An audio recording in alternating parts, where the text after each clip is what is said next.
আমি আমার এক বন্ধুর কাছে এসেছি, আমার একটা কাজ ছিল, তো আপনাদেরকে কলকাতাটা একটু হালকা ওপর থেকে দেখাচ্ছি ভিউটা।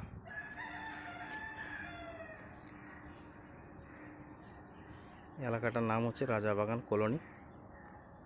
অতটা মানে খুব একটা হাই ফাই না বা এরকম কিছু না, এখানে কাপড়ের কাজ হয়, মেটাবুরুজ এলাকা।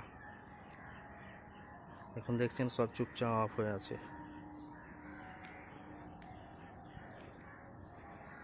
তো যারা চ্যানেলে নতুন তারা চ্যানেলটিকে সাবস্ক্রাইব করে নেবেন, লাইক করবেন, শেয়ার করে দেবেন।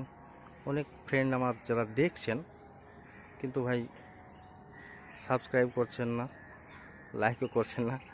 তো প্লিজ আপনারা যদি লাইক করেন তাহলে আপনাদের জন্য আমার হয়তো আরও একটু উৎসাহ হবে যেন আমি ভিডিও বানাই, দেখি, ছাড়ি, কারণ আমার বন্ধুরা, আমার ফ্রেন্ডরা দেখবে।